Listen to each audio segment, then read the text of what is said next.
जय हिंद दोस्तों, मैं हूं नमन परसाई और आज हम पढ़ने वाले हैं उत्तरकाशी यानी उत्तराखंड में जो बादल फटने की न्यूज़ सामने आई है उसके पीछे क्या कारण है, क्या लॉजिक है, ऐसा क्यों हुआ, बादल फटना क्यों होता है, इसी क्षेत्र में बार बार बादल क्यों फटते हैं, इसके पीछे क्या कारण है और सरकार के द्वारा क्या प्रयास हो रहे हैं, सरकार के द्वारा क्या लापरवाही हुई है जिससे ये घटना हुई है, सभी को आज हम समझने वाले हैं।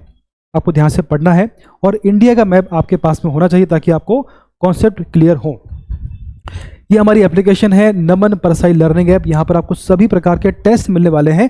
अभी हाल ही में हमने एक टेस्ट सीरीज लॉन्च करी है जिसका नाम है टेस्ट पास। यहाँ पर आपको सभी एग्जाम यानी SSC, railway, Vyapam, UPSC, UPPSC, Bihar PSC, MPPSC जितने भी एग्जाम होते हैं सभी के टेस्ट सीरीज मात्र 49 में अवेलेबल है। बहुत कम प्राइस है। जो एप्लीकेशन है उसकी लिंक डिस्क्रिप्शन में है, वहाँ से आप प्राप्त करिए और आपकी तैयारी शुरू करिए। Best of luck. देखिए आपके सामने 3 इमेज है, इसके माध्यम से आप समझ पा रहे होंगे कि उत्तरकाशी में कितना नुकसान हुआ है ना। देखिए यहाँ पर एक ढाल है, यहाँ पर ऊपर कहीं पे यहाँ बादल फटे होंगे और बादल फटने से काफ़ी अधिक मात्रा में बारिश हुई। ढलान के माध्यम से, नदी के माध्यम से सारा पानी बाढ़ के रूप में इस गांव पर आया। यहाँ पर एक गांव है, इस गांव में आया होगा और काफ़ी तबाही उसने मचाई है। तबाही कितनी मचाई है आपके सामने पिक्चर है, आप देख पा रहे होंगे।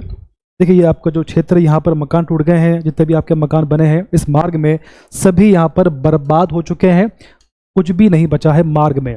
जो उत्तराखंड है कहाँ पर आता है, देखिए ये आपका इंडिया का मैप है, यहाँ पर आपका आता उत्तराखंड है ना, देख पा रहे हैं। अब ये आपका उत्तर में उत्तराखंड है और उत्तराखंड में एक जिला है जिसका नाम है उत्तरकाशी। क्या नाम है? उत्तरकाशी, जहाँ पर ये घटना हुई है, जहां पर बादल फटे हैं। ठीक, तो किस जिले में, किस राज्य में हुआ है ये आपको पता होना चाहिए।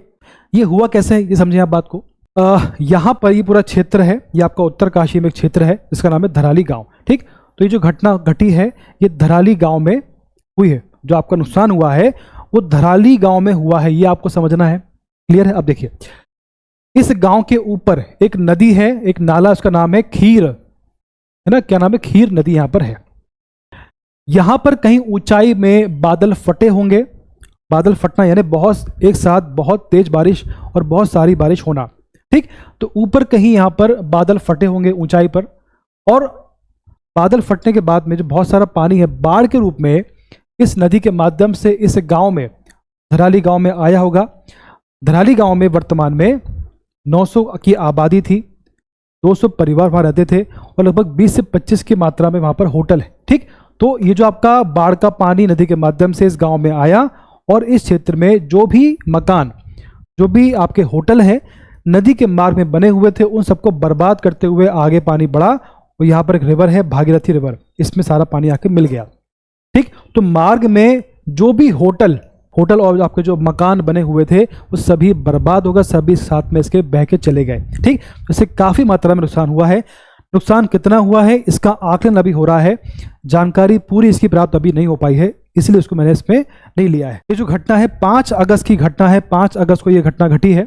धराली गांव पढ़ लिया हमने, किस गांव में हुआ है? उत्तरकाशी के धराली गांव में घटना घटी है। खीर गंगा नदी के माध्यम से, है ना, के ऊपरी जल ग्रहण क्षेत्र में, कि ऊपरी क्षेत्र में क्लाउड बस्ट यानी बादल फटने की घटना हुई है और जिससे तेज बाढ़ आई और गांव तहस नहस हो गया। मैंने कहा आपसे कि ऊपरी क्षेत्र में बादल फटे होंगे और वहां पे जो बादल फटे हैं उसका जो पानी है, बारिश के रूप में जो पानी आया वो नदी के मार्ग में आया और बाढ़ के रूप में आया और इसके माध्यम से धराली गांव में बहुत ज़्यादा बर्बादी उसने करी है।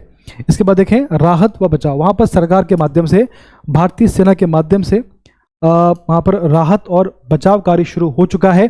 एनडीआरएफ, एसडीआरएफ, आईटीबीपी और स्थानीय प्रशासन द्वारा बचाव अभियान कार्य चालू हो चुका है ना। इससे काफ़ी मात्रा में वहाँ पर लोग बाहर निकाले गए हैं। अब देखें इसमें बादल फटना।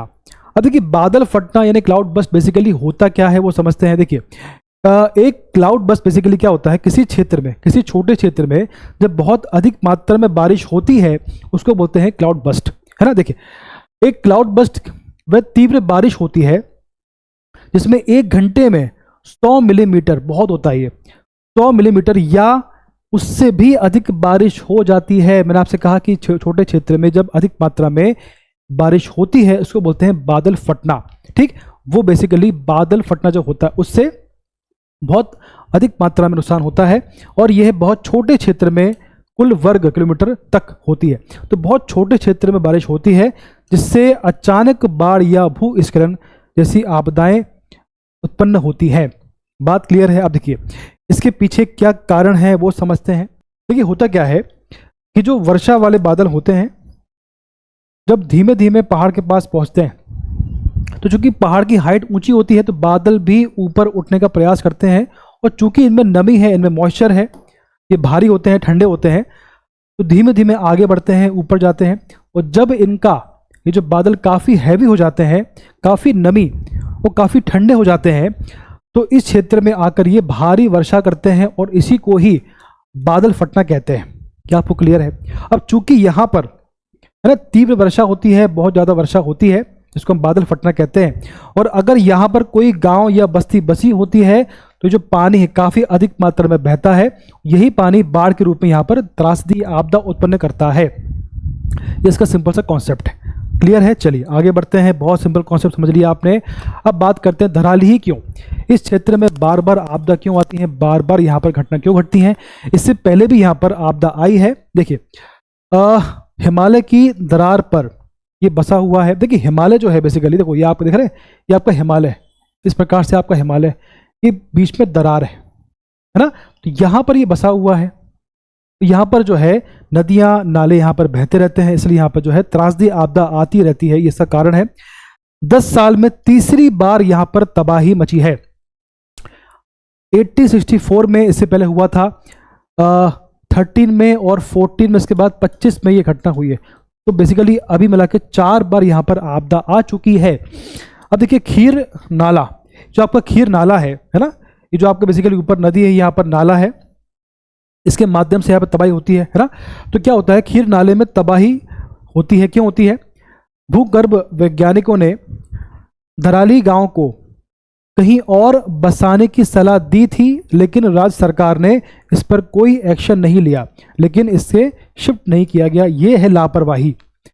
वैज्ञानिकों ने कहा था कि ये जो नाला है, देखिए एक बात समझें आप, जो आपके वैज्ञानिक हैं उन्होंने कहा था कि यहाँ पर जो नदी है, जो आपकी खीर नदी या नाला है, यहाँ पर कभी भी अगर यहाँ पर बादल फटते हैं, एक साथ बारिश होती है, इस नदी इस नाले के माध्यम से यहाँ पर तबाही आने की संभावना हमेशा होती है।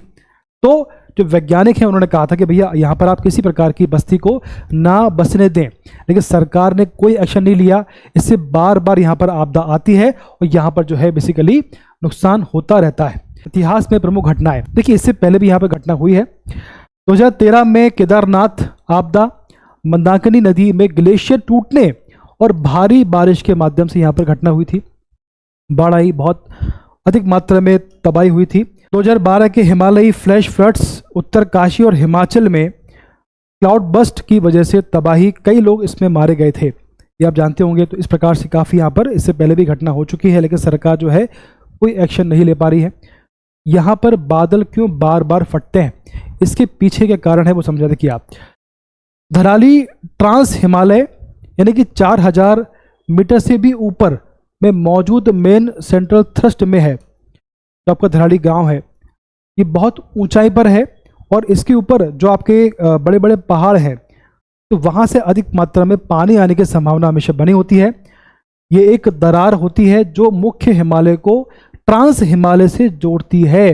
अगर आपने हिमालय पढ़ा होगा, आप जानते होंगे कि मुख्य हिमालय अलग है, ट्रांस हिमालय अलग है, उसके बीच में जो आपका क्षेत्र होता है उसको बोलते हैं आप मेन सेंट्रल थ्रस्ट, MCT बोलते हैं उसको, जो कि मेन हिमालय को ट्रांस हिमालय से जोड़ता है। ये दरार होती है, तो इसी के माध्यम से यहाँ पर बाढ़ आती है। ये भूकंप का अति संवेदनशील जोन भी माना जाता है, जिस पहाड़ से खीर गंगा नदी आती है ना। तो दरार होती है, तो इस दरार के माध्यम से खीर नदी आती है और यही जो है यहाँ पर तबाही मचाती है। वो 6000 मीटर ऊंचा है, जबकि जब भी वहाँ से सैलाब आता है धराली को तहस नहस कर देता है ना। जो ऊंचा पहाड़ है तो उसके माध्यम से, खीर नदी के माध्यम से जब भी सैलाब आता है, बाढ़ आती है, पानी आता है, तो ये आपका जो धराली गांव है यहाँ पर काफ़ी मात्रा में तबाही मचती है ना। चलिए आगे बढ़ते हैं। तो देखें इसमें, ये आपका देखिए, आपका ये मेन हिमालय है, अभी आपसे कहा ना, ये आपका मेन हिमालय है, और ये आपका जो है काराकोरम, लद्दाख, जास्कर, ये आपका ट्रांस हिमालय, इसके मध्य में दरार होती है और दरार जो है उसको बोलते हैं MCT, मेन सेंट्रल थ्रस्ट, जो कि मुख्य हिमालय को ट्रांस हिमालय से जोड़ता है। आगे देखें, चलिए यहाँ बादल क्यों बार फटते हैं ये पढ़िए में। तो इसका एक कारण तो यह है कि तीव्र ढलान और संकीर्ण घाटी यहाँ पर होती है, नमी भरी हवा को ऊपर उठाकर तीव्र बारिश को जन्म देती है, इससे भी यहाँ पर बार बार बाढ़ आती है। अब ए पढ़ लिया आपने। अब बी आपका जो है वो है जलवायु परिवर्तन एवं क्षेत्रीय मौसम बदलाव। देखिए एक अध्ययन हुआ है 1982 और 20 के मध्य में, इसमें कहा गया है कि जो आपका 2010 के बाद में जो हिमालय क्षेत्र है इसमें एक्सट्रीम रेनफॉल, क्लाउड बर्स्ट और फ्लैश फ्लड्स की घटनाएं बढ़ गई हैं, है ना। विशेष रूप से आपका जो रुद्रप्रयाग है और आपका जो बागेश्वर क्षेत्र है यहाँ पर ये घटना बढ़ गई है। तो ये अध्ययन हुआ है, तो सरकार को इसके आधार पर एक्शन लेना चाहिए। और देखिए stop climate change, let the Himalaya live, ये प्रयास हो रहे हैं कि भाई क्लाइमेट चेंज को रोका जाए जिससे हिमालय को नुकसान ना हो, ये आपने पढ़ ली। चलो अब इसके बाद देखते हैं आगे और क्या है। यहाँ बादल क्यों फटते हैं, ABC। अब सी पढ़ते हैं, मानव गतिविधियां और असंगत विकास। ये सिंपल सी बात है। देखिए यहाँ पर आप देख पा रहे होंगे कि यहाँ पर जो नदी क्षेत्र है यहाँ पर किसी प्रकार का निवास होना पॉसिबल नहीं है, उसके बावजूद यहाँ पर लोग रहते हैं। ये जो आपका क्षेत्र है, नदी बोलती है कि भैया ये मेरा क्षेत्र है, यहाँ पर आप मत रहो, उसके बाद भी आप रहते हो तो आपको त्रासदी और आपदा झेलनी पड़ेगी। सिंपल सी बात है कि भाई नदी का क्षेत्र है, वहाँ पर यदि आप मकान बना लोगे, जब नदी अपने असली रूप में आएगी तो आपको आपदा झेलनी पड़ेगी। सिंपल सी बात है ना। तो क्या लिखा इसमें, अनियोजित पर्यटन, है ना, जहाँ पर नदी नाले बहते हैं वहाँ पर आपको पर्यटन नहीं होना चाहिए। धारा विद्युत परियोजनाएं, अवैध निर्माण, वनों की कटाई, अब वन काटते हो, है ना, अवैध निर्माण करते हो तो घटना होती है। इसके बाद देखें, मिट्टी के कटाव और प्राकृतिक जल सोखने की क्षमता को कमजोर करती है। अगर आप बार बार पेड़ काटते हो तो उससे जो मिट्टी की पकड़ कमजोर होती है और उससे जो जल सोखने की क्षमता होती है वो कम होती है ना, और जिससे आसन्न आपदाएं बढ़ जाती हैं। ये क्षेत्र में अति संवेदनशील हो जाता है। क्या आपको क्लियर है? तो इस प्रकार से जो मानव है अपनी गलतियों से सीखते बिल्कुल नहीं है, बार बार गलती करते हैं, उससे ये घटना होती रहती है। चलिए आगे बढ़ते हैं और देखें इसमें, और राहत कार्य यहाँ पे चालू हो चुके हैं। मैंने आपसे पहले भी कहा है भारतीय सेना यहाँ पर आ चुकी है। NDRF जो पढ़ लिया हमने। IMD ने 10 अगस्त तक भारी बारिश के लिए रेड अलर्ट जारी किया है और प्रभावित क्षेत्रों में स्कूल व यात्रा मार्गों में बंद रखने का ऐलान किया है ना। चलिए अब देखें आगे, सरकार के द्वारा प्रयास जारी है। जो वहाँ के CM है पुष्कर धामी जी वहाँ पहुँच चुके हैं, वहाँ का निरीक्षण किया है और प्रयास कर रहे हैं कि जो इससे नुकसान हुआ उसको स्पीड से रिकवर किया जाए और जो लोग वहाँ फंसे हुए हैं उनको स्पीड से वहाँ से रेस्क्यू किया जाए ताकि नुकसान कम हो। ठीक, तो आज हमने पढ़ा कि उत्तरकाशी उत्तराखंड में ये जो घटना हुई है क्यों हुई है, इसके पीछे क्या कारण है, ऐसा क्यों होता है, बादल फटना क्या होता है और यहाँ पर ऐसा बार बार क्यों होता है, इससे पहले जो घटना हुई है क्यों हुई है, और सरकार के द्वारा क्या लापरवाही वहाँ पर हुई है और क्या वहाँ पर प्रयास हो रहे हैं, क्या होना चाहिए, ये हमने पढ़ लिया है। टॉपिक काफ़ी इंपॉर्टेंट है, ऐसी घटना पढ़ते रहेंगे। धन्यवाद, बेस्ट ऑफ लक।